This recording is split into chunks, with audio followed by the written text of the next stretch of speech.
It's Monday, July 27th, 2015. I'm Rim. I am A. Scott. And this is an episode of Geeknights. Tonight we're going to talk about when things go away. You know, like services and things just disappear. Or when I go away. Yeah, couldn't really come up with a better title for this one.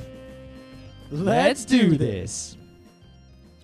So I biked like 130 miles this weekend. It's many miles. It was a good weekend for biking, actually. Mm. In fact, we were thinking like, oh, we'll make some video. Like, we got a big backlog of video to make. We'll make some video on Sunday. And I was like, Scott, let's make some video on Sunday. And then on Sunday... I was waiting for you to be like, hey, let's make some video, but you didn't. So I played a video game all day. Yep. And I was like, oh, I'm going to make some video after I go biking. And then I just went biking all day.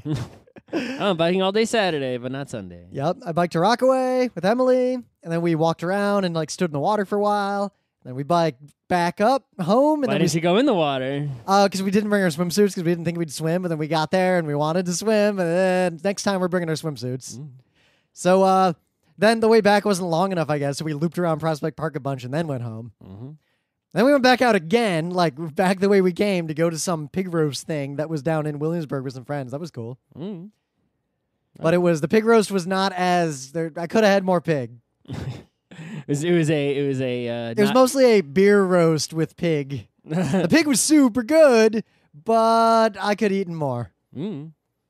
Whatever. I feel like it seems like this bar, what they did is they got some other company to come and just like roast a pig, and then they just sold tickets like it was a big event. But really, it was just a restaurant that had another tiny restaurant with contractors inside of it running one item on a separate menu. So They didn't put a lot, like the pig was like, effort was put into the pig part, but the restaurant did not put effort into the whole, like, this is a pig roast aspect of it. So, you know, there's the John Brown barbecue right over here. I do know, because Which is- Cliffs and LIC members get a discount once a week, But so you we know, can eat there. it's pretty good there, but sometimes the service is not. The service there is super, The service there is not, but the cornbread is. Yeah. Right? Problem is, you walk in there in the evening, like, yeah, we're out of food, everything. Right. So there's a place down near, we found using Google Maps near the game store where we play Netrunner called Fet Sao. I don't know if you heard of that. It's mildly. Fet Sao? Yeah, it's mildly famous. I've heard of that place. Yeah. We went to that place after a Netrunner tournament 2 weeks ago. And that was... They did not even have cornbread. They just give you like dinner rolls that come from a bag from the grocery store. But everything else, it's by the pound, and it is like all the other things besides cornbread, which they didn't even have. Maybe they have it other times. They didn't have it the day we went. Way better than John Brown barbecue. More money, but the ribs, the sauce, the beef, everything was. All right, I'm into this. So, and they even have free water. We could fill up our water bottles. Yep. So maybe next Sunday there's a Netrunner. I don't know. Is there anything else happening next Sunday? Next Sunday? Yeah. Possibly a bunch of things. Maybe some of our friends might bike here, and then we'll have a weekend of hanging out, or possibly go out to Rhode Island, or maybe also go to the shore. Everything happens next weekend. Well, next Sunday is August 1st, 2nd, right? Yeah, I guess. It's actually August then. So Summer Streets is Saturday. But yeah, on Sunday, we can, after the Netrunner tournament, you can go over there again. I could eat that every 2 weeks and then die happy, even if it shortens my life by a few years. So for once, it being Monday, we have some science news. Oh, my Because God. Geek Nights Monday is supposed to be technology and science. We don't know anything about science, though. Once we got an astronomer on the show, our friend Timo knows stuff about stuff, Yep. but we're not really scientists. Like, my knowledge of science kind of caps out at AP Biology and AP Physics that I took in high school. And computer science is science in name only. I mean, there are some people who do research and experiments and follow the scientific method in regards to computers. Is that you? No, that is not me. So, what you remember the 5 tastes, the unique tastes that the human tongue can detect independently, correct? Sweetness. Yep. Saltiness. Yep. Sourness. Yep. Bitterness. Yep. So those are the 4 that we knew for a long time. Right. Not that long ago, a 5th one was discovered. The hippie taste of umami. Umami. Yes. It is a thing that only a hippie or a foodie would say. That basically is just the taste of MSG. If you say that word, then your brow is like taped to your forehead. Like, yeah, but it's a thing. It's a real thing. Yeah, I mean, it's not, but it's sort of like, yeah, utility kilt is comfortable, but you're wearing it. So scientists like at Purdue super recently have real evidence that there is in fact a sixth taste. How do they determine that it's actually a different taste? Oh, real easily, actually. What's the experiment like? The experiment's always been the same. You make a series of uniform materials, like a uniform paste of some kind. So the texture is the same no matter what. Mm-hmm. And you compose each of these of one specific type of chemical or a combination of chemicals, and you ask people to categorize them based on taste. Mm-hmm. And you control to make sure they're not using odor. Maybe they don't have an odor. Whatever you do, so that it's purely based on the receptors in the tongue. Mm-hmm. So the sixth taste is fat. Okay. Now, normally, it was always assumed that humans taste fat because of its texture. It has that like kind of soapy feeling, like that kind of like slippery, smooth. Mm-hmm. Sure. So, no, it turns out we can actually taste the fat directly. And even better, we never noticed this before because humans, if you ask them to categorize, you give them a bunch of paste and say, here are 5 categories to put these things in, the 5 basic things. Mm-hmm. They'll categorize all the fat along with the bitter. Mm-hmm. But if you give them 6 categories and one of them is called fat or fatty, they will reliably put all the fatty things in that separate fatty category when previously they put it under bitter. Okay, so an apple is sweet, right? Yeah. And a banana is sweet. Yeah. And a bread is sweet. That depends on the bread. I mean, a sugar bread, sure, like a melon pond. Yeah. Right? But they don't taste the same. No, they don't, because it's much like sound, Scott. Your actual sensation of taste is... But I would still, if you wrote the categories on the paper as apple, melon pond, and banana... but there's a difference there. Those are complex, manifold flavors that are caused by these 6 basic things in different quantities. So if you take these 6 pastes that they are using in this experiment and combine them in the correct proportion, you could create any flavor, including banana. Yes. Or, I don't know, foie gras. That is in fact true. I would like to see that proven. Take those 6 pastes and combine them in the correct proportion to make banana. Now here's the problem is that the human sensation has 2 other factors: the texture, which we use for a lot of reasons. A lot of people have trouble with certain kinds of textures, and the smell. So there's 3 sets of things that determine our taste. But it is interesting that we have a specific receptor for fat. And further... Oh, like you're holding your nose and eating it. Yeah, you'll still can't taste tell. it. I gotcha. So here's the thing. I gotcha. Apparently fat tastes like shit. Uh-huh. Humans categorically reject food that triggers this in any significant quantity, because the only time our tongue is stimulated by that receptor a whole bunch without the other ones overpowering it is rancid and decaying meat. Mm-hmm. So, yeah, that's why humans tended to put it in the bitter category. Mm. Oh, and while we're on this topic, you know that map of where you taste different things on your tongue? Is bullshit? Complete bullshit. Always been bullshit. There was never any evidence of that. Yeah, I mean, swimming after eating doesn't give you cramps either. That's you also watched bullshit. the same video that I watched recently, I think. I mean, I think I knew before that it was bullshit, but it's something my mom would always stop me from going in the pool after I ate. My mom was always like, yeah, that's BS. Just go swimming. But I think I already knew it was BS. I was just reminded that it was BS. Well, I remember as a kid, I was like, wait, so what if I just get in the tub? Will I like get a cramp just sitting there? And oh no, a cramp. Big deal. I want to go in the pool now. It's warm. The sun's out. It's going down soon. I just ate. Yep. The only reason I ever had to wait to actually go in the pool is because my dad was testing the pH and like doing all that stuff. Or I had to skim it first. Yep. I'd jump in without skimming it. Skim it later. Skimming's I don't want to swim in a bunch of leaves though. I was more worried about the pH. And you jump off that ladder. Oh, leaves in the face. Not good. So, a second science news. So, Scott, did you ever study any quantum theory? I know the things a layman knows about quantum physics, but not just a layman, a nerd layman who's watched some, read some issues of National Geographic or watched some TV shows on Discovery or PBS. So, like, read a few fictions and maybe like 1 or 2 non-fictions, like a Stephen Hawking book. So a long time ago that I forget most of. Yeah. So, what I'm making clear here, because I'm in a similar boat, we barely, if at all, know what we're about to talk about. So you're 2 or 3. I know a lot more about chemistry than I know about quantum physics. At least a few of you are going to be really unhappy with us for the next 4 minutes. So I'll just say less to be less stupid. Because when you don't know about something, people on the earth generally don't learn this lesson. It's a really good lesson to learn. When you don't know about something, don't talk. There's a Cyanide in Happiness not that long ago where a guy is a guy's at a computer and a guy's standing behind him just bitching about a bunch of stuff. Like his life's going bad. He's talking about all his problems. And the guy who was sitting there quietly listening just turns around and says, you know what a wise man once said that's relevant to your situation? And the guy's like, what? And he's like, nothing. So, quarks, right?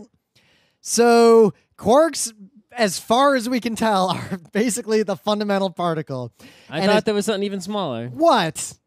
I thought there was something smaller. No. All right, shows what I know. Well, in the very least, quarks... I already said I didn't know anything. Quarks seem to be fundamental, and combinations of them make up our baryons and mesons, the higher, proton... Right, a proton is 3 quarks, and a neutron is some number or something, and... So... Did you take any... Well, but here's what I remember from, high school quantum mechanics. So even if you remember correctly, which is a long time ago... This is that circa... information, if you remembered it correctly, is 15, 20 years out of date. Yeah, what I know about quantum physics is pretty much what I did in, 1999 and 2000 in high school. Mm-hmm. And then probably mixed in with that is stuff I read in, Slashdot articles in college. Yep. Okay. That's my knowledge here. So... you know how there's charges, right? Positive and negative. So an atom, by default, has to have a neutral charge. If it doesn't, then it could be it could be some sort of isotope with an extra electron. No, it's gonna be an ion. It's not gonna be charged ion, in that case. Isotope is a different number of neutrons. Yes. But yeah, it could have an extra electron here or there. But if it has extra electrons, it's gonna have extra protons to have a neutral charge. Well, it'll be a different atom. It'll be charged. Protons. Yes, and it'll be charged stable. Mm-hmm. So quarks are the same way for another attribute that we talk about with colors. So there's 3 colors of quarks, and they each also have their anti-color. So there's 6, 3, and then 3 anti. Kind of like how there's 1 positive charge and 1 negative charge with electric. Aren't quarks 2/3, 1/3? They're not. I don't know. You don't know? Okay. Pretty sure quarks are a 2/3 of a charge or a 1/3 of a charge, and they got to add up to a whole. Anyway, we're not talking about electricity. We're talking about the color stuff.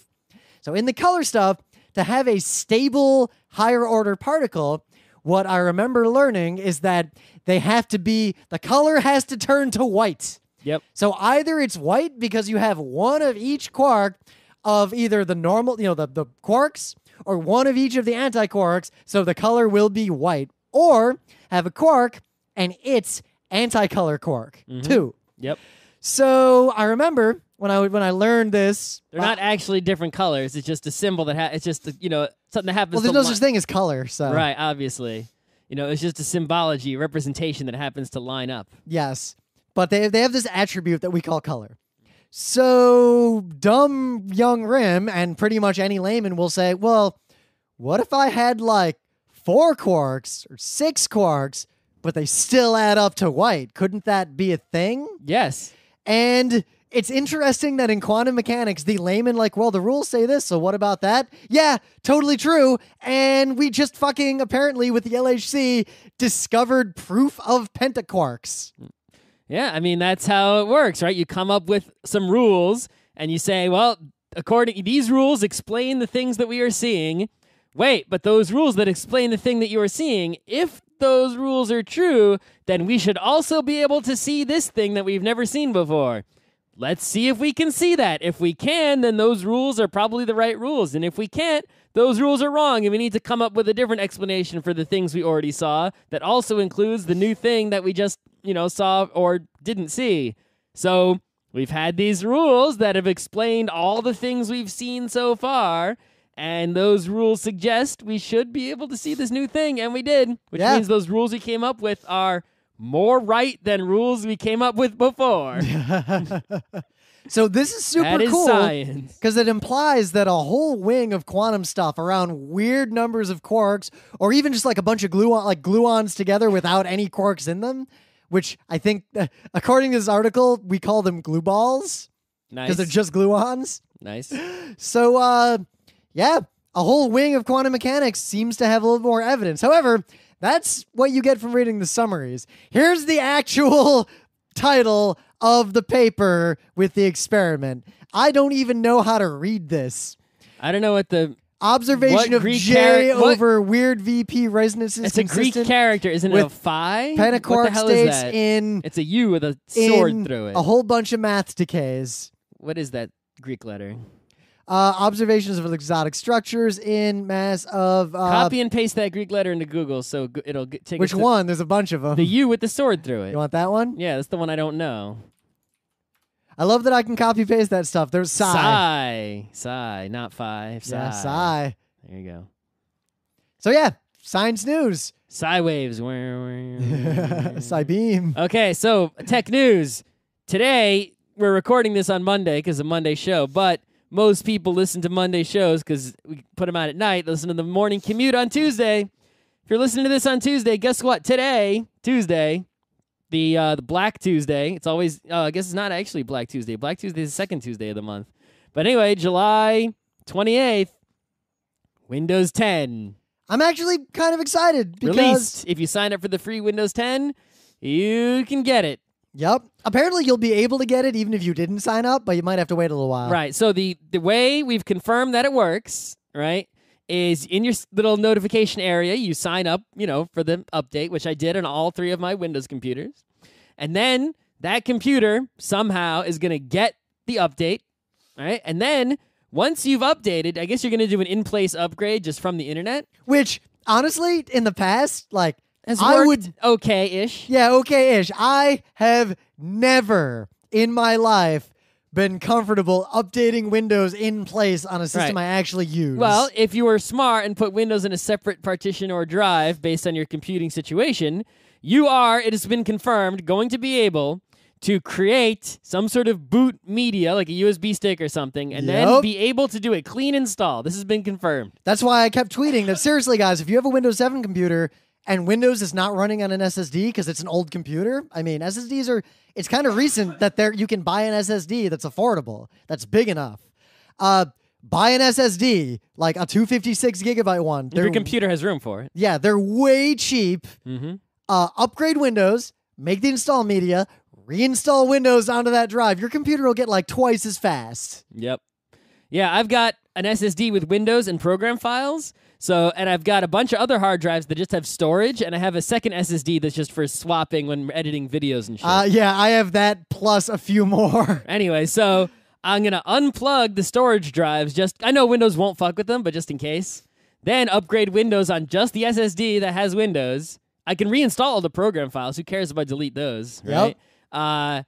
And that helps because then I'll be sure to get everything up to date and be able to make sure that all those programs work well with Windows 10 and uninstall them if they don't, right? Yep. You also there's a bunch of programs you've installed over time you don't use anymore that you don't use, and it's like you don't know you don't use them, and you don't bother to go uninstall them. So this way, you're only going to install. I always tell this to people, and they don't listen to me. Right?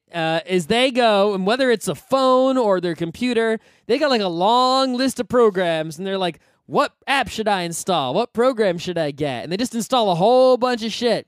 Don't do that. When you install Windows 10 and you're going to do a clean install because you listen to us, right? Don't even install like Chrome until you actually go at the moment where you say you're going to use it. That is when you install it. So it's like you're going to install Steam at some point, but don't immediately go and get Steam, right? Install Windows 10. And then just start using your computer as you would use it. And then when you get to the point where it's like, I want to play a video game and I do not have Steam, when you think to go click on the Steam icon, it's not there. That is the moment you should install Steam. Now, realistically, there's a few things I do always install right away because I know you're going to use install Chrome within probably the first minute and Steam here's within the first 10 minutes. Off the top of my head, the things I will install immediately when I upgrade my first computer and then do this thing and clean install. Adobe stuff? Adobe stuff, Chrome. Steam, Chrome, Notepad++ because I just use the shit out of that thing. I use Vim. Putty. Well, I guess we might not need Putty anymore. Maybe. There's rumors of an SSH client. Right, but it has to be in there already. Yeah, if it's not already in there, I'm installing PuTTY. Right, but I mean, don't install PuTTY until the moment you're about to SSH. I'm going to need PuTTY to an SSH like that day, most likely. Right, but don't do it immediately. Do it the later in the day when you do it. I know I'm going to need it. I'm going to install it. It's a good strategy, trust me, because then you basically, what happens is even if you get it perfectly right and you only install the programs you actually use, because you made a list and you know what, you tracked your usage or something, right? What happens is when you do that initial setup, you're going to spend a whole bunch of time installing all these programs, and it's going to take like an hour. If you just wait, you'll spread out those installs over a day or even a week. The one trouble is they'll be really some quick. Things, like some games, take like 2 hours to install. Well, good. Don't waste those 2 hours unless you're actually going to play the game. Well, no, you start them and then they go in the background. Well, if you know you're going to play it. Yeah. Like Counter-Strike is probably a safe bet for you, right? Yeah, Counter-Strike, Civ 5, Necrodancer, actually, because now that it's done, I'm playing the shit out of that game. All right. So yeah, there's that's what you got to know about Windows 10 update. And there are two newses about Windows 10 that are very important. One, Windows 10, if you have the Home Edition, Windows updates will be automatic and mandatory. You cannot defer them. You cannot pause them. You cannot undo them. Your computer will just reboot. Fuck you. As far as I know, that's a good thing. A lot of people do not do Windows updates and then they get fucked. I have zero problem with this because one, if you're using Windows Home, and this bothers Chrome updates. See, Chrome updates this way, and no one gives a shit. But when other things, make you manually update, and they try to become the Chrome model, people complain. And it's like, how come you're not complaining about Chrome? They already do this. Well, even better. The most common complaint is, I have a special Snowflake use case where my production system, whatever. Yeah. Buy Pro. If you buy Windows Pro, then you have that capability. Right. I mean, I assume because I have Windows 7 Pro on my desktop that I'm going to get Pro on that desktop, and my others have Home Premium, so I assume they're going to get Home. So actually, but I'm probably on the Pro. I'm going to turn on the auto updates because I update everything anyway. Yeah. So Windows 10 Pro, you can delay them, but you cannot actually prevent them. But that's fine. That's what you should be doing. Fine also. And if your complaint is, but I'm an enterprise as long as it doesn't Snowflake, restart my computer while I'm using it, I don't give a shit. Yeah, so pay for Pro if you don't want that to happen. And if you need like lockdown control of a bunch of other people's Windows computers, you could already do that. Yeah, the enterprise Windows crap will do the same thing. Active Directory has been doing that since like Windows 95 NT days. So you can still stage your production updates into a UAT environment if you really need to. Whatever. Now, pretty much everyone complaining about this is super butter for no good reason. So I defy anyone to give us an actually legitimate good reason. The only one I can see at all is that some people are worried that Microsoft might at some point remove functionality or lock things down in a way that you can't prevent. All right, fine. Well, it's not like I've bought a new PC recently. So if Windows 10 fucks me over, I can always go back to Windows 7. And I can always go run Linux, so my computers aren't useless. Because remember, and I'll just buy Macs the next time I need a computer. All the, back in the 90s when there was real fear of like government crackdowns on internet free speech and, the CBD TPA type stuff, there was a renaissance of people preparing to run alternative systems. We're not really in real danger of that right now. And if danger of that appeared, like if CBD TPA like shit started coming down the pipe in Windows, all the smart nerds would bail faster than you could blink. Something would appear that started working. And then all the not as well-versed in computers people would be able to stand on their shoulders and use the stuff they put together. Mm-hmm. So I'm not worried about NATO, FEMA death camps coming in with the Windows updates is what I'm saying. Also, enough money would divert to alternative platforms, right? Like, Chromebook's still out there. Yep. Right? OS X is still there. It's not a big issue.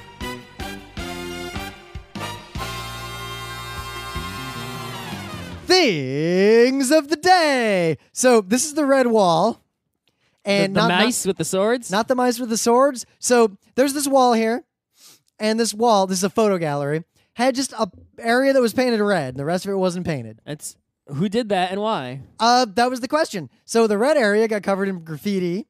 And they kept covering graffiti up with red. So a guy went and spray painted the word red there. Oh, is it like an issue? Was that why it's red originally, to cover up a graffiti that Probably. they couldn't clean? So that was interesting. Because it was a brick wall. So then more graffiti appeared. And then they painted it with a different shade of red that looked like shit. Okay. So they have this splotchy red covering the new graffiti. So the guy was like, huh. So he painted the word red somewhere different. There must be an old person who lives nearby who's calling 311 to get the graffiti removers to do something about it. So sure enough. This is New York, right? It looks like New York. I don't actually know where it is. It looks like New York. So he does it again. Does it again. So he just keeps painting the word red. And they keep painting this darker red until eventually... Red question mark? He paints red with a question mark in black above the red paint on the regular bricks.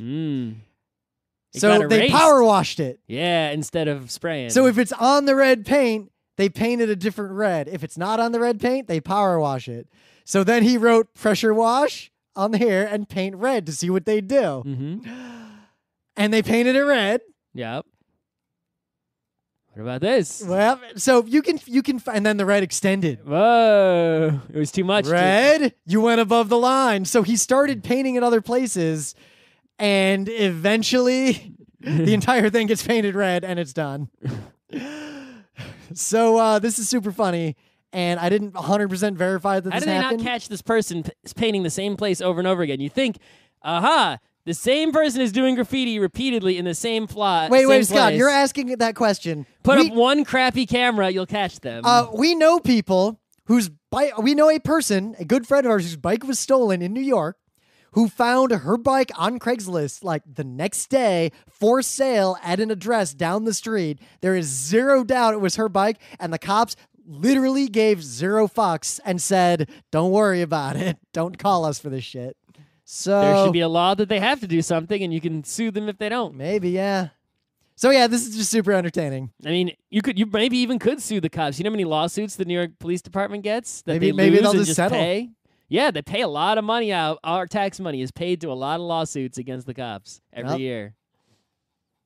Anyway, you got a thing of the day? I do. So this is actually it's a technology thing, right? Related to my works. I mean, the kind of work that I do, which is making websites. So an issue with websites these days is that the thing people really want to do with websites the most, especially new ones, is they want the websites to be real time.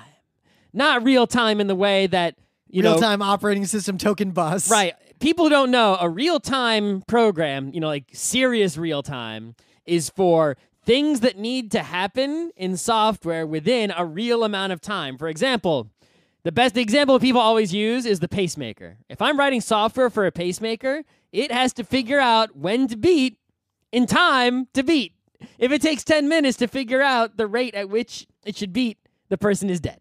Now, right? you can't make super fast systems that are real-time because it's actually really hard to make real-time systems. Right. So real-time systems, it's like this has to do its computing within an amount of real time. This must do all this math within 3 seconds, otherwise it's not going to happen. Yeah, so that's a real-time system. Deterministic processing times and latencies. Right, that's real-time. So the not real-time is almost all computing, which is the CPU does it as fast as it can. So you're talking a site like, I need my gauges to be moving around. Right. So when people talk about real-time web, what they're talking about is basically sort of using a TCP/IP-like push-pull over HTTP. So like WebSockets. Right, exactly, right? You visit a website, but, you edit, normally when you go to a website, you fill out a form, you push submit or post, it makes a post, database gets updated, then data comes back. A real-time website, for example, you'd be editing your comment, and every time you backspace, it backspaces, and every time, and everyone else can see this. Like, Google Drive, Google Docs, where you edit a doc, and everyone can see the doc editing, and you can see the doc edited by other people, and it happens as soon as you type. That's a real-time web application. That's a lot of what I'm actually having built right now. And I'm getting rid of old swing clients by making them these real-time web. So most of the web frameworks, the popular ones out there like Django, which I use, and Ruby, which on Rails, which a lot of people use. Conrad said Ember is pretty good. Ember is a different thing. That's a front-end thingy. Yeah. So these, So you're saying like the full. Okay. Yeah, I'm talking about the back-end web frameworks these days that are really popular, right? Are based on the model of request. Server renders a response and sends it. Yep. They're not really built for the real-time web, and in order to be built for the real-time web, you need like a fundamentally different sort of setup, right? And the big problem is that even if you were to make a real-time front end, for your application, right? You use an Ember or an Angular or some kind of JavaScript. The back end, and the back end, you set up WebSockets and you set up some sort of API, a RESTful API with a WebSocket connection that gives live updates.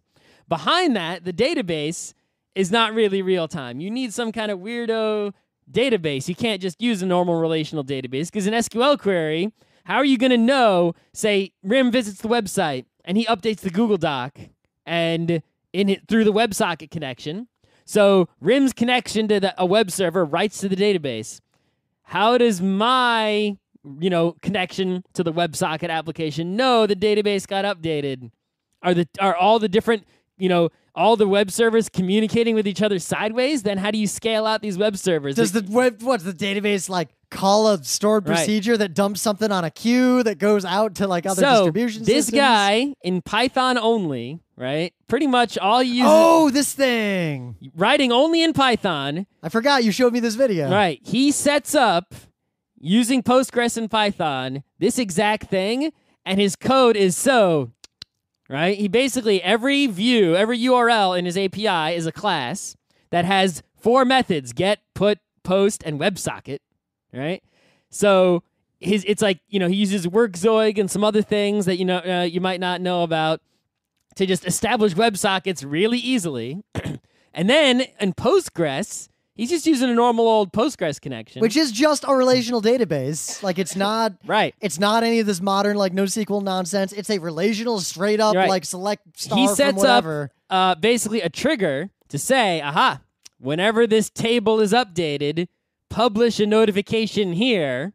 What's he using to publish? Postgres. Postgres has these features to do this, and he shows you how to set it up to where the application will be notified. So if Rim on his connects to the app with a WebSocket, he sends over some info, he updates the Google Doc, it gets saved to the database with an update statement. The database then has the trigger. The which is database a stored procedure. triggers, so now over my WebSocket connection, it goes, hey, yeah, this just changed, boop, and now will update my browser immediately as soon as Rim does his thing. And this is the exact technology you could use to make, say, a Jack-like game like we discussed last week. This is a young person. And this is coded so well. This is like a young person's implement, because like I said, the kind of cruftier way to do that is to use JMS queues and things that are triggered from internal database. He's using only Python and Postgres, and then it's up to you. All it results in is a RESTful API with a WebSocket connection. So it's up to you on the front end using JavaScript and some JavaScript framework of your choice, which could be anything because it's just a normal old RESTful API. You can use your Embers, your Angulars, your Reacts, your whatever you like to connect to this and make an application out of it. All right. So I think this is a really good example of the way of making ultra-modern, websites. If you're going to make a brand new web application today, you should make it this way, and you'll be future-proof for a good long time. So, our main topic, things going away, things disappearing, because... We didn't do a meta moment. All right, the meta moment. The book club book is The Wheel of Time. It just keeps on turning. I'm getting along. I'm getting along, too. They're all party split up. One of them's a werewolf, I guess. Yeah, I got to that part. Oh, wow, yeah, you caught up, mostly. Okay. So in fact, we just met the Tinkers. That's what I got. Met them, too. Yep, so we're about the same point, unless you got past the Tinkers. Maybe. Huh? I don't know. I'm pretty much in the middle It's about where I am. All right, we're about the same point then. Problem is, it's super nice out. I only read a bunch today because I had a subway commute. Hopefully, I won't have that commute the rest of the week. Since my iPad died and I'm not going to get a new one for a while, I'm doing only reading once I'm in bed. That's a new rule. Oh, so yeah, you could buy the iPad Pro that's rumored to be coming. Maybe I will. We'll have to see what it is. So the rumor is that it's just a gigantic iPad. How big could it be? Is it big? If it's too big for my messenger bag, then it's too big. It looks like it's as big as the screen on a MacBook Pro. Maybe. Yeah, I don't know. That's what I'm saying. I had to go to the Apple Store and check it out. Yeah, it's like because I had the mini iPad and I really liked that and it was perfectly big enough, but I was kind of thinking about getting the normal size one. Yeah, because I don't. But if there's a Pro one, if it's even harder, better, faster, stronger, in addition to being big, but it's not too big, I could see that working. But I'd be worried. Okay, it's in my messenger bag. Crack. Exactly. When it's bigger, it's flexier and more. Maybe just get the Apple Care with it. Maybe.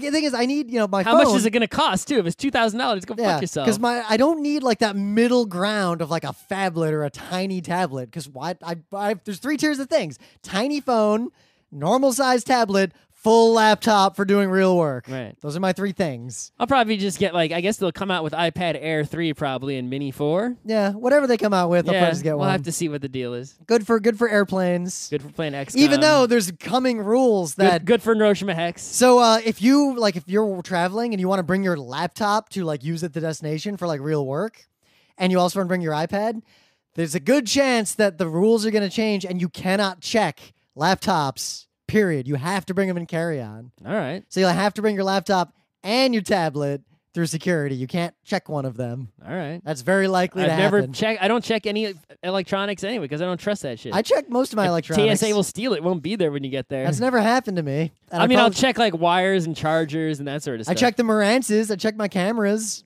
Yeah, I don't check the camera. I would not check the Mackie. I would package this up in a box and bring it special. Anyway. Or at least I would carry it through security, and then once you can be like, all right, put this in the check like a stroller. When people have babies, they do that thing. We should have a stroller with all our audio equipment in it. One other meta news, besides 2 other meta newses. So meta news number 2, because we already did book club. Yep. PAX is way soon. PAX Prime, we're gonna be there. Scott will be there for 4 days. Me and Emily will be there for 6 days. It's PAX.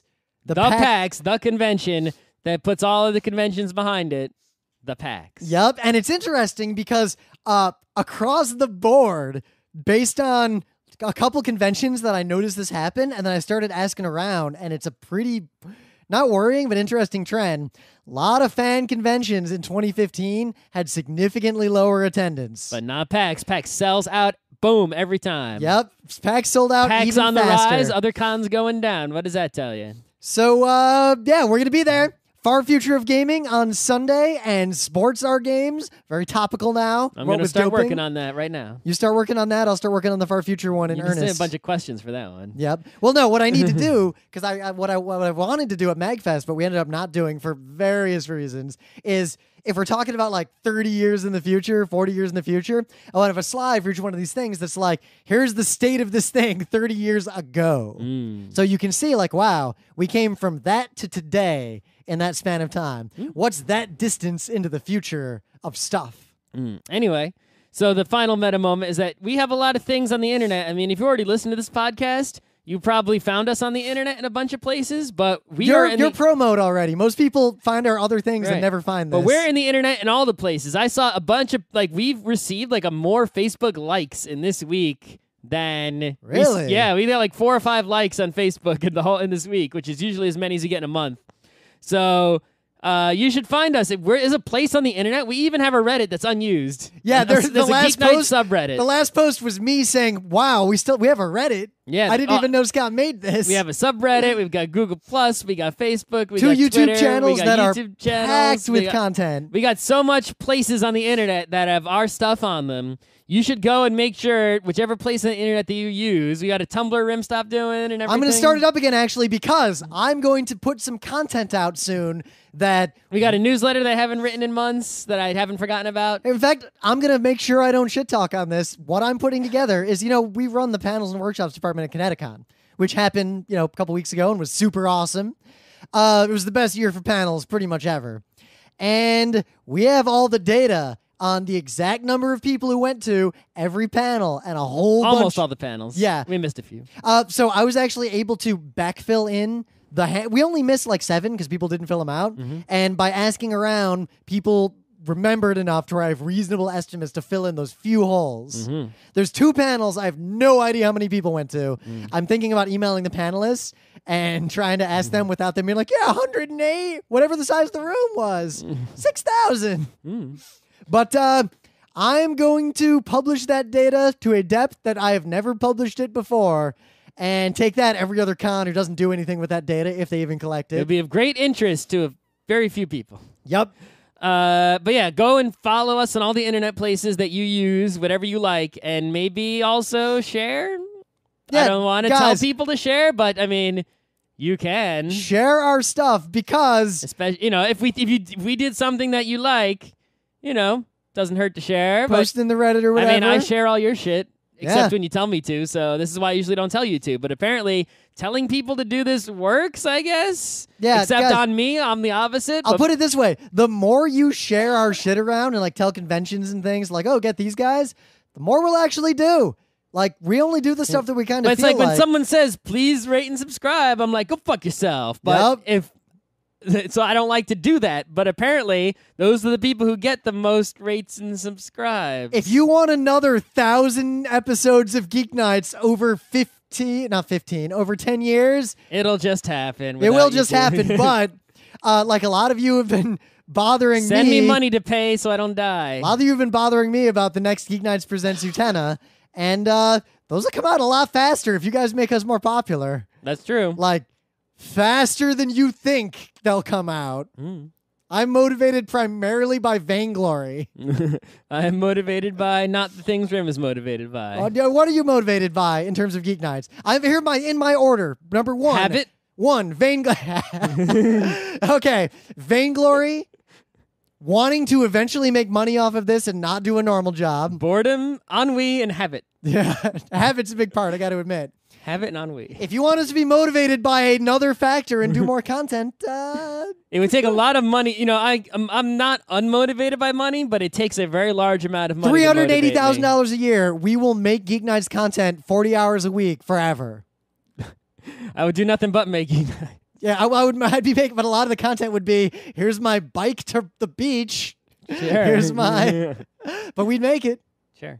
Anyway, so a bunch of this other news all was kind of related, which is why we came with the idea of doing the show. So it's just more tech news, but there's a theme. Google is blocking access to an API that I didn't know they had. I didn't know it. Because it was an undocumented, unofficial, unsupported API. How did you even learn about this undocumented API? Did you just inspect the, Google made an API for themselves. You must have inspected it, figured it out, maybe documented it unofficially for other people, and then people started using it? That seems to be the case. Sometimes I've noticed Google and other people will publish info like, hey, here's this API, but don't rely on it for anything. It might change or go away. We don't support it. Well, also, like I just said, if you make a website in the modern way, right, the way I just described with the RESTful API and the WebSocket, someone can just, your whole application is JavaScript. Someone can just make an alternate JavaScript that for your client, for your website, for your API, or they could make a mobile app that just uses your API and connects to your website. They figure it out. It's not hard. It's all public, Yep. They can just inspect the packets or if they, look at your JavaScript code, figure out how your API works. So, Google's autocomplete API apparently is a really cool thing. I didn't know I could mess around with it, but I guess as of August 10th, I won't be able to mess around with it anymore. And they gave their usual, in the interest of maintaining the integrity of autocomplete as part of search. So, what I suspect happened, but they didn't say, so I don't know, is that some people were probably fucking around with these either to mine data about how Google's PageRank stuff works or to otherwise do SEO manipulation. So they were like, or just have autocomplete on their websites that was as good as Google's instead of the crappy one that they have. Yep, that is my second idea of what's going on. But it turns out they're not just killing that. That's the one everyone knew and cared about. They're throwing away 80 of these things. Well, probably because there's not enough users and there's a lot of maintenance to do. Yeah. If you ever logged in your Google API, you can get a Google Coder developer account.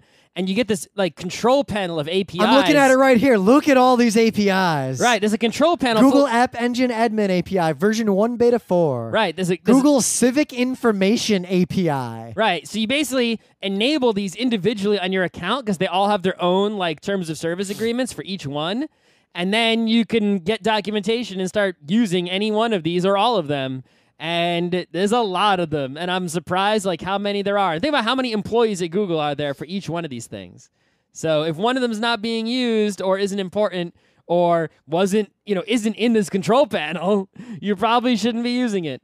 Oh, no, I read that wrong. They are just getting rid of that one, and there are 80 that are supported and a bunch more that are unsupported. Mm-hmm. Frankly, all the people who are super mad about this, if your business relies on using someone else's undocumented API, you really have a loose understanding of what it means to have a business. Well, I mean, so many people use beta, unsupported, unreleased, unproduction-ready stuff, right? I mean, Docker, I'm trying to learn about Docker because apparently it's the real deal. It's not, some fad. Yeah, it seems to be. Actually, my industry, a lot of people are looking at it real close. It's not a fad. It's a real deal. So I'm learning it right now to be pro at it. I might ask you questions about it later because I haven't looked at it too much. But right. So I was watching some video tutorials and things of that nature. And some of the earliest ones, he's like, yeah, Docker's not production ready, but some of these companies that you see logos of right here all these companies you see logos of are using it, and some of them are using it in production, even though we told them not to. And every company was a big major company. Every single one. But the guy who made Docker is standing right there giving this presentation saying it's not production ready. Some of these companies are using it in production. It's like, what the fuck? Someone posted actually on Slashdot of all things, here's why you don't use these. 1, use Google API service. 2, deploy at customer. 3, wait for it to get canceled by Google. Yes. So yeah, this happens a lot in computing, right? Is that anything that you develop, any technology you develop, always depends on other people, right? There is nothing that you can make in computing that depends on no company other than your own or no other body of, workers or technologists, unless you are someone like, say, Intel. They make their own chips and their own fabs. Intel relies heavily on fabrication, manufacturing, research technology from a lot of other sources, but not just Intel. I mean, they're really low level. They're relying on like silicon mines. They probably even own the mines for all we know, right? It's like they have their own C compiler that compiles the micro, right? They do almost everything. They don't rely very much on other people, right? But you know what they probably rely on other people for? Their internal email. Probably, yeah.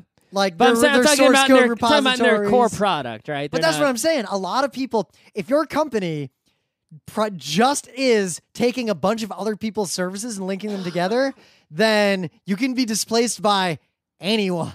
Pretty much. So the key is there's always the debate in finance, always build versus buy. Like, do you build something or buy it? And the answer I always give people is, what's your business? Like, what's the thing you're selling? Build that part. Otherwise, you're not selling anything. Yep. And buy everything else. Yes, buy every other thing. Because that's not a thing that you do. That way you can put your full efforts towards the thing that you do. Yeah, don't write an email. Don't write a web framework to host your Intel, Uber competitor. They make chips, right? So when it comes to chips, we just talked about that's all the stuff they build. They build the chips because that's their business.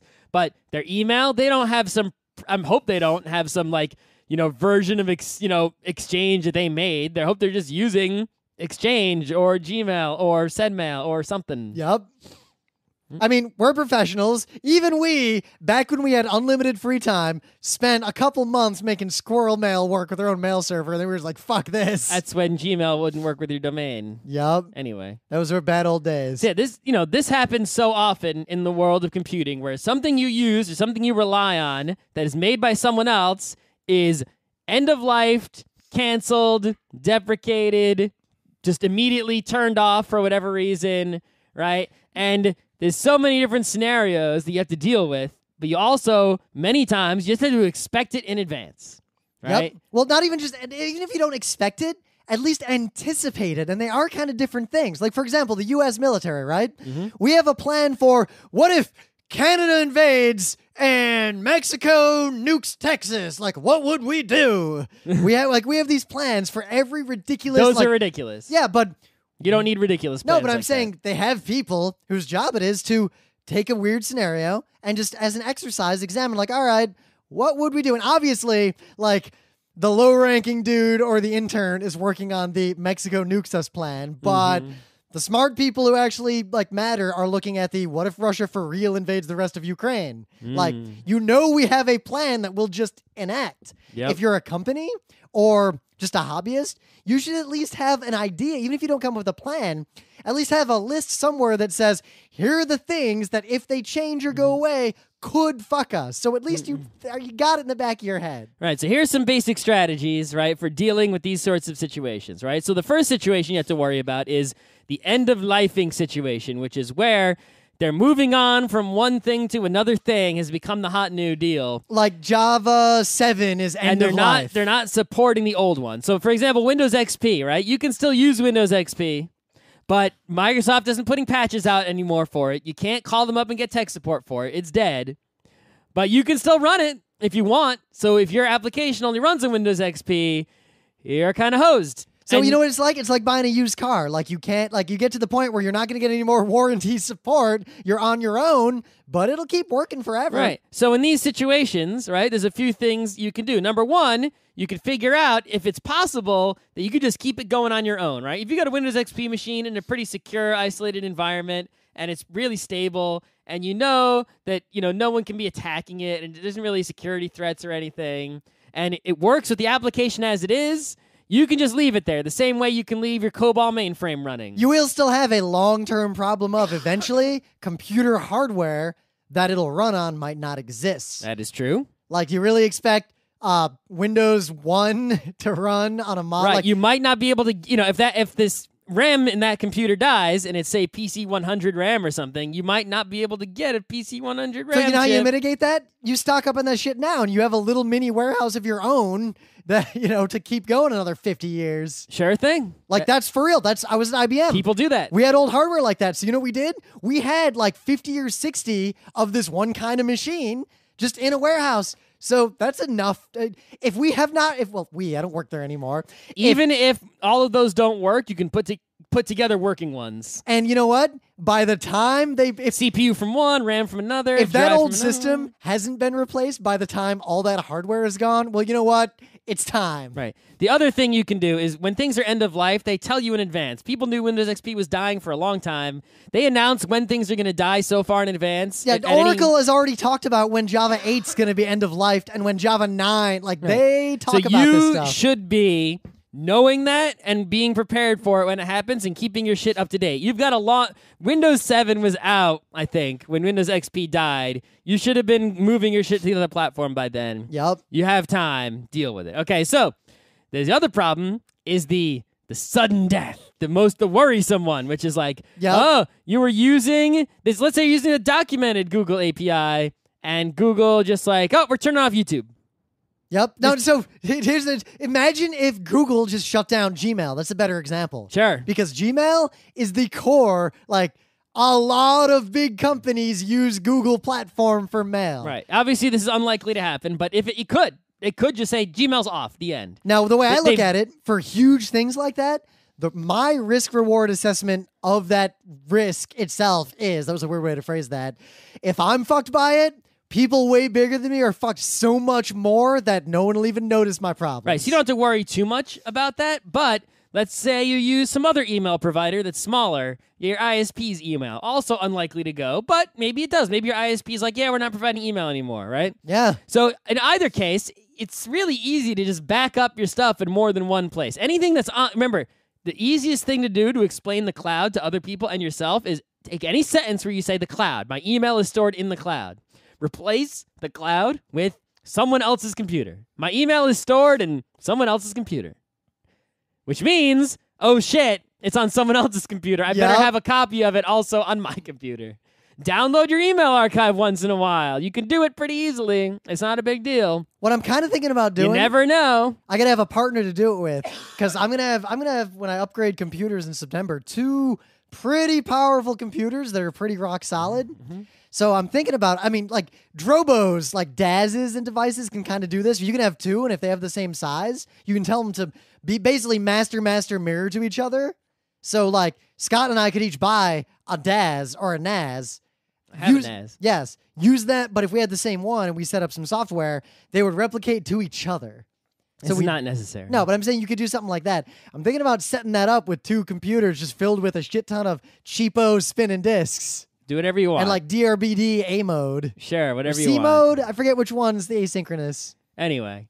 So, yeah, if you just back your stuff up in more than one place. I have my photos in 5 different services and also local storage. There is no way my photo collection could ever be lost. If like Flickr goes down, it's also in like Google Plus and Amazon Photos and my computer and my NAS. It's like, I'm safe. That's kind of why I want a DAS, though, because it's a pain in the ass to use a lot of those services with things that are stored in multiple places. It's really easy for me to do that. It's annoying. Photos are the easiest thing because everyone makes applications that automatically deals with photos. Yeah, to a point, but... My music is on Amazon and local storage and NAS, right? It's like I have everything in so many places. My videos are so much bigger, I'm not dumping those in most of the places I archive things. Right, anyway. So yeah, backups, right? But another thing you can do is make sure you control your DNS, because if Gmail goes down and your email address is at Gmail, you just lost your actual email address. So even though you backed up your old emails, you ain't getting new ones. Yeah, Scott and I could point frontrowcrew.com at a different place I could set within 12 hours. I could set up a new email server, and my email address would remain the same, and all new emails would go somewhere else. So it's important to control your own DNS entries. Like if your hosting provider shuts down, you can move your DNS and point it at web servers somewhere else, even if you have to host them yourself in your own house. Now, I've noticed a cool trend just kind of along these lines, because you probably have, if you're a company or something, a bunch of internal APIs and things. Mm-hmm. Modern systems, people stopped versioning APIs like, well, there's the new version of the API, get used to it. Instead, they just spin up another API that has the new features and leave the old one up basically forever. Yeah, I see some people do it that way when they have, like, they rarely make changes to the API and they make big changes. They do it that way, right? Like, Twitter's like, oh, here's the old Twitter API. Facebook actually did this a lot. Here's the old Facebook API and the new one. And then it's good when you have lots of consumers of the API that are important, but over whom you either don't have a lot of control or you don't really understand their use cases. Right. But if you, or technology changes, right? It's like, oh, we had this kind of API, but now everyone's using WebSocket APIs. We'll make a new one based on that technology. But we keep the old one because we keep the old one because we don't want to ruin everyone's applications, but we're going to turn it off eventually. Yep. So, yeah, in those cases, if you're using someone's API like that, you just have to pay attention to what they're doing. So if Facebook changes their API, you just got to keep up with their changes, right? It's up to you. Hopefully they're doing versioning and things like that to, make it so they don't screw you, which they know. The bigger they are, the less likely they are to screw over users. I'm trying to find this article. So I read an essay. It was an article from a little while ago, but it talked about, because now I want to kind of shift because we've gone on for a full Geeknights episode. Oh, okay. But on the consumer side, services disappear all the time, like just basic stuff like so Nintendo had a TV service on the Wii U. Never heard of it. That I had never heard of that apparently is shutting down in a few weeks. Okay. And apparently it let you like watch TV, but then the Wii U controller would like be your remote control and let you do DVRs on the Wii U and give you a, quote, second screen experience. And the quote in this summary is, it was awkward and fumbling, and less than a year later, Xbox One came along with HDMI pass-through, voice-controlled TV that made Nintendo TV look silly. Yes. So if you're a consumer and you use services, stuff's just going to disappear all the time. You've got to be ready to just be constantly sailing from consumer ship to consumer ship. Like, I bought a Palm Pre. That platform failed. I'm on it. Now I'm on Android. Like, just you give also up. just had to do a better job of either not being an early adopter. If you're an early adopter, sometimes you're going to get it wrong. Which is fine. Just you have to live with that. Right. If you are an early adopter, you can do a better job of guessing what's going to sink or swim. And if you're in doubt about something sinking, make sure that it's going to be something like Google Glass or Virtual Boy, where even if it dies, it'll still be like this precious artifact, even, that'll be hilarious years and years later. You don't want to buy a Palm Pre that's going to be a worthless piece of silicon. Well, like plastic. VR technology right now, right? Like, there's been all this VR stuff. Any VR platform you buy is going to be eclipsed in 3 or 4 years. So if you drop 10, 20 grand on crazy crap, like, make sure it's worth it to you to have had that like bleeding edge experience. Yeah, or wait until you see who the winner is and then buy in, right? I didn't buy the iPhone 1, I bought the iPhone 3G. Why? That's the reason. But there was an article that was analyzing a trend where there's a small percent. So when you think of like a new social network or a new thing, there's like this like that 5 or 6% of people who use the one that fails. There were people who used Google Buzz and were into it. Scott and I and all of our friends. There are people who used Friendster. Yeah, we used Orkut until the Brazilians took it over. We used Orkut, Google, like that social network from before Facebook. as our real social network. Like, we all used it on a daily basis for a while. That was weird to think back to those days. Like, so, but this article talked about how it appears, based on some initial studies, that it's basically the same 5 or 6% of people every time. Every time what? They get it wrong? Yes. So these people, whatever social network they join, they foretell its doom. These are people who bought Zunes? Yes, they choose the technology that's going to fail before we know it's going to fail because they earnestly think it will succeed. Maybe they just have different taste from everyone else. Yes. So now the essay was talking about they have how some like gene for bad taste. yeah, we got to track these people down more. So basically, that's one of the like a comment was like, yes, I really want to study this. If you've used like more than 4 or 5 platforms that have failed, like seriously, email us. Yeah, if you've used like a Zune and a Palm Pre, Google Wave, Google Orca. Wave, and like you were into those things, those were your jam, and you're upset that they all got canceled. Yep, like you had a Nokia Engage and you're really your sad. DNA is valuable to market research. Yeah, you're the failure case. You are the canary in the coal mine. So the next time you go to buy something, buy the thing you think sucks, but also tell us the thing that you think is good, so that we know, and then we can make investment decisions. And you should play the stock market also, person who knows what sucks. Well, I just bought this new MP3 player. Better short the stock of the company. Or, I'm feeling like I like that MP3 player better. I'll buy the other brand and short sell the one I wanted.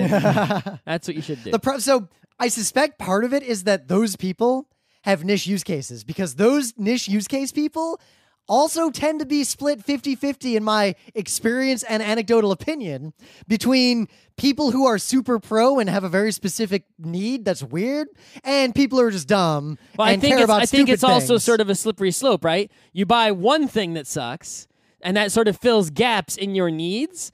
And then you go to buy something else. Oh, you buy the thing that fills the gaps and it that fills no one else gaps wants. in your needs that are different than everyone else's gaps because you already have one failed piece of crap. Dude, it's like when I had the Palm Pre, like back when smartphones were still like not really like 100% there yet. Because the thing the Pre did is it unified all of your communications into one thread. That was crazy and powerful. And now Google Hangout sort of does it. But Twitter didn't run on that thing. No. So I couldn't use Twitter. So I would have used Twitter, but because I had a use web Twitter or text Twitter. Yeah, that was web browsers didn't work that great back then, and text Twitter, nah. So yeah, that was just interesting. So now I'm hungry. Yeah, I'm hungry as well. Got anything else to say? There's one strategy you can use, and I just want to say this real quick. So I use Amazon Web Services a lot, especially at work, and some of the Amazon Web Services, like RDS, is like run a MySQL server. It's like, okay, if they take that away, you can just run MySQL, so it's not a problem. But other things like S3, it's like that's a proprietary thing. S3. Yeah, if S3 goes down and you wrote an app that like specifically uses it and its APIs. Right. So when you write your app to use something like S3, you should either A, make your app modular in a way such that you can switch from S3 to some other storage engine that accomplishes the same task, or B, you should probably do both these things. B, write something that has the same API as Amazon S3. And sits in the middle. Right? And so that way, if Amazon S3 goes down, you wrote a replacement for it that looks to your application exactly the same as S3, but isn't S3, right? And a lot of people have actually done this. You can go on GitHub, and they're like storage engines that have the same API as S3.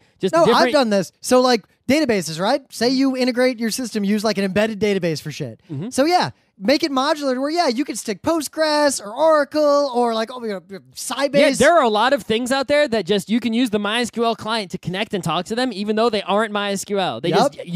They just clone the MySQL API. But here's the secret. For using their interface. You don't need to actually implement all those other ones. Just implement the one you need, but have that wrapper there. Yep. That'll save you so much grief down the road. It's a really good idea. I found an article. So this isn't the article I read. This episode's going long. This is even wider. This is consumers who foretell retail doom. Wow. They're talking about like Frito-Lay, like basic consumer goods, but it seems like it's actually the exact same concept. So I'm going to link to this article that I didn't fully read yet, and if I can find the other article, I will link you to it. Okay. And now now I hunger. I need some food.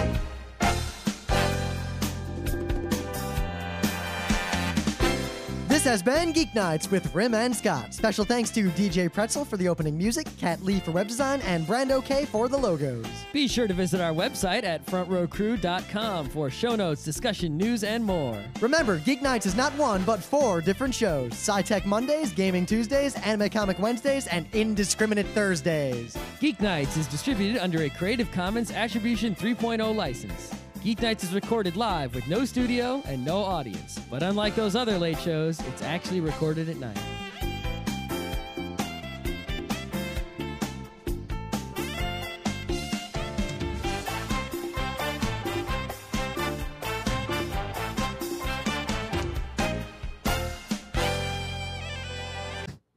But there's a difference there. Those are complex, manifold flavors that are caused by these 6 basic things in different quantities. So if you take these 6 pastes that they are using in this experiment and combine them in the correct proportion, you could create any flavor, including banana. Yes. Or, I don't know, foie gras. That is in fact true. I would like to see that proven. Take those 6 pastes and combine them in the correct proportion to make banana. Now here's the problem is that the human sensation has 2 other factors: the texture, which we use for a lot of reasons. A lot of people have trouble with certain kinds of textures, and the smell. So there's 3 sets of things that determine our taste. But it is interesting that we have a specific receptor for fat. And further... Oh, like you're holding your nose and eating it. Yeah, and you'll you still can't taste tell. it. I gotcha. So here's the thing. I gotcha. Apparently fat tastes like shit. Uh-huh. Humans categorically reject food that triggers this in any significant quantity because the only time our tongue is stimulated by that receptor a whole bunch without the other ones overpowering it is rancid and decaying meat. So, yeah, that's why humans tended to put it in the bitter category. Oh, and while we're on this topic, you know that map of where you taste different things on your tongue? Is bullshit? Complete bullshit. Always been bullshit. There was never any evidence of that. Yeah, I mean, swimming after eating doesn't give you cramps either. That's you also watched bullshit. the same video that I watched recently, I think.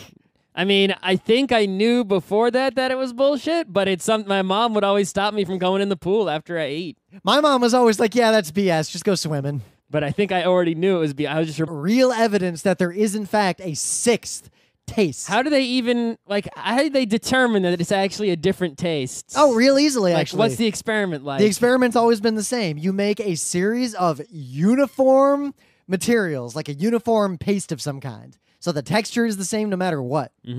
And you compose each of these of one specific type of chemical or a combination of chemicals, and you ask people to categorize them based on taste.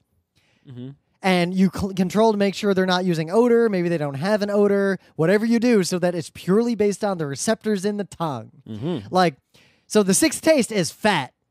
Okay. Now, normally, it was always assumed that humans taste fat because of its texture. It has that kind of soapy feeling, like that kind of slippery, smooth. Sure. So, no, it turns out we can actually taste the fat directly. And even better, we never noticed this before because humans, if you ask them to categorize, you give them a bunch of paste and say, here are 5 categories to put these things in, the 5 basic things. They'll categorize all the fat along with the bitter. But if you give them 6 categories and one of them is called fat or fatty, they will reliably put all the fatty things in that separate fatty category when previously they put it under bitter. Okay, so an apple is sweet, right? Yeah. And a banana is sweet. Yeah. And a bread is sweet. That depends on the bread. I mean, a sugar bread, sure, like a melon pond. Yeah. Right? But they don't taste the same. No, they don't, because it's much like sound, Scott. Your actual sensation of taste is... But I would still, if you wrote the categories on the paper as apple, melon pond, and banana, first, second, right? Yeah, I guess. It's actually August then, so Summer Streets is Saturday. But yeah, on Sunday, we can, after the Netrunner tournament, you can go over there again. I could eat that every 2 weeks and then die happy, even if it shortens my life by a few years. So for once, it being Monday, we have some science news. Oh, my God. Because Geek Nights Monday is supposed to be technology and science. We don't know anything about science, though. Once we got an astronomer on the show, our friend Timo knows stuff about stuff. Yep. But we're not really scientists. Like, my knowledge of science kind of caps out at AP biology and AP physics that I took in high school. And computer science is science in name only. You don't- I mean, there are some people who do research and experiments and follow the scientific method in regards to computers. Is that you? No, that is not me. So, you know what? You remember the 5 tastes, the unique tastes that the human tongue can detect independently, correct? Sweetness. Yep. Saltiness. Yep. Sourness. Yep. Bitterness. Yep. So those are the 4 that we knew for a long time. Right. Not that long ago, a 5th one was discovered. The hippie taste of umami. Umami. Yes. It is a thing that only a hippie or a foodie would say. That basically is just the taste of MSG. If you say that word, then your brow is like taped to your forehead. Like, yeah, but it's a thing. It's a real thing. yeah, I mean, it's not, but it's sort of like, yeah, your toe kilt is comfortable, but you're wearing it. So scientists at Purdue super recently but really it was just a restaurant that had another tiny restaurant with contractors inside of it running one item on a separate menu. So they didn't put a lot, the pig was effort was put into the pig part, but the restaurant did not put effort into the whole, this is a pig roast aspect of it. So, there's the John Brown barbecue right over here. I do know, because Which is Cliffs and LIC members get a discount once a week. But so we can eat there. it's pretty good there, but sometimes the service is not. The service there is super, The service there is not, but the cornbread is.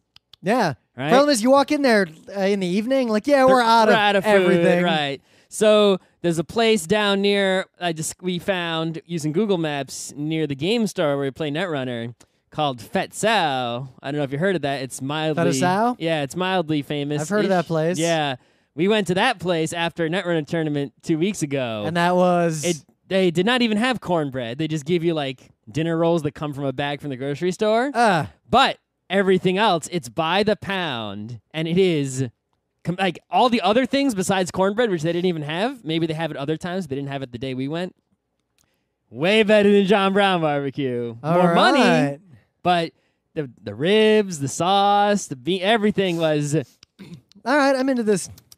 So, and they even have free water. We could fill up our water bottles. Yep. So maybe next Sunday there's a Netrunner. I don't know. Is there anything else happening next Sunday? Next Sunday? Yeah. Possibly a bunch of things. Maybe some of our friends might bike here, and then we'll have a weekend of hanging out, or possibly go out to Rhode Island, or maybe also go to the shore. Everything happens next weekend. Well, next Sunday is August.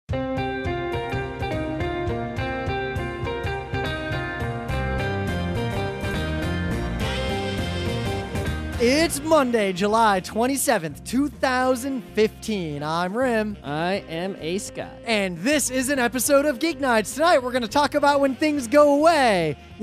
Services and things just disappear. Or when I go away. Yeah, couldn't really come up with a better title for this one. Let's do this. So I biked 130 miles this weekend. It's many miles. It's a good weekend for biking, actually. In fact, we were thinking we'll make some video. We got a big backlog of video to make. We'll make some video on Sunday. And I was like, Scott, let's make some video on Sunday. And then on Sunday, I was waiting for you to be like, hey, let's make some video, but you didn't. So I played a video game all day. Yep. And I was like, I'm going to make some video after I go biking. And then I just went biking all day. I'm biking all day Saturday, but not Sunday. Yep. I biked to Rockaway with Emily. And then we walked around and stood in the water for a while. Then we biked back up home. And Why did you go in the water? Because we didn't bring our swimsuits because we didn't think we'd swim. But then we got there and we wanted to swim. And then next time we're bringing our swimsuits. So then the way back wasn't long enough, I guess. So we looped around Prospect Park a bunch and then went home. Then we went back out again, back the way we came to go to some pig roast thing that was down in Williamsburg with some friends. That was cool. But the pig roast was not as I could have had more pig. It was mostly a beer roast with pig. The pig was super good, but I could have eaten more. Whatever. I feel like it seems like this bar, what they did is they got some other company to come and just roast a pig, and then they just sold tickets like it was a big event.